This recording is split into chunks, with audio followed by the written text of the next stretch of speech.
এখানে আসার পর আমরা যেটা দেখছি যে আমরা বাইরে থেকে যতটা ভঙ্গুর দশা দেখেছিলাম, ভেতরে ঢুকে দেখেছি যে তার পরিমাণটা এবং ডেপথটা আর অনেক বেশি।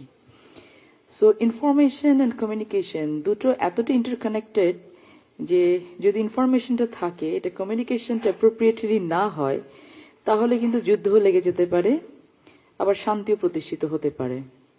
সো আমাদের এই সেক্টরটা পুরো ওয়ার্ল্ডেই কিন্তু ইনফরমেশন এবং টেকনোলজি কিন্তু রুল করছে পুরো ওয়ার্ল্ডটাকে। And right now information is everything. Who has the information, he has everything.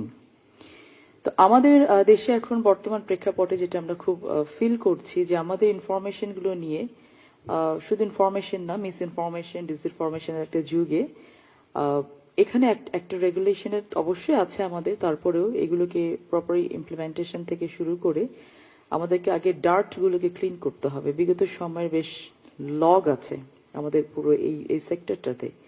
তো এই জায়গাগুলোতে আমাদেরকে অ্যাড্রেস করা, অ্যাপ্রোপ্রিয়েটলি আমাদের রেগুলেশনস যেগুলো আছে, লস যেগুলো আছে, এগুলোকে ইমপ্লিমেন্ট করা, এবং আলটিমেট উদ্দেশ্য আমাদের হওয়া উচিত এবং আশা করছি যে হবে, বর্তমান সরকার সেটা করার চেষ্টা করবে, সেটা হচ্ছে যে to connect the society, to connect the people. Because ultimately যাই করছি আমরা society, for the betterment of the society, for the betterment of the people of this country, আমাদের সকলের উদ্দেশ্য একটাই। কিন্তু আমাদের এই সেক্টরটাকে দেখা গেছে যে আমি digital ইনফরমেশনটাকে whether I want to use it on a attacking mode or protective mode, এটা কিন্তু ডিপেন্ড করে যে কোন মোডে আমি এটাকে ইউজ করব। তো আমরা দেখেছি বিগত সময়গুলোতে যে যেমন ইনফরমেশন, এই ইনফরমেশন কমিউনিকেশন সবগুলোকে অ্যাবিউজ করা হয়েছে rather than use it for the betterment of the society.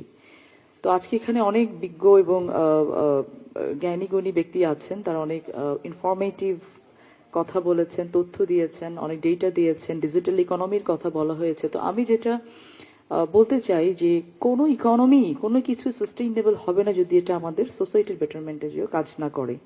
যদি আমাদের এই ইনফরমেশন থেকে, ডিজিটাল কমিউনিকেশন থেকে আমাদের উইমেনরা, আমাদের চিলড্রেনরা প্রোটেকশনটা না পায়, তাহলে কিন্তু আমরা আলটিমেটলি খুব বেশি দূর এগোতে পারবো না। সো আমার যেটা অনুরোধ থাকবে সকলের প্রতি, আজকে আমাদের যে প্রতিপাদ্যটা আছে যে সকল ঝড় ঝাপটাকে অ্যাডপ্ট করে নিয়ে সামনের দিকে এগিয়ে যাওয়া, যে আমাদের এই যুদ্ধে জয়ী হতেই হবে, যে সাইবার সিকিউরিটি নিয়ে আমাদেরকে কাজ করতে হবে, আমাদেরকে তথ্য থেকে প্রোটেকশন দিতে হবে মানুষকে, মিস ইনফরমেশন থেকে প্রোটেকশন দিতে হবে, ডিসইনফরমেশন থেকে প্রোটেকশন দিতে হবে, আদারওয়াইজ কিন্তু গভর্নমেন্ট কাজ করতে পারবে না। তো সেই জায়গাটা থেকে সকলের সহযোগিতা কামনা করছি।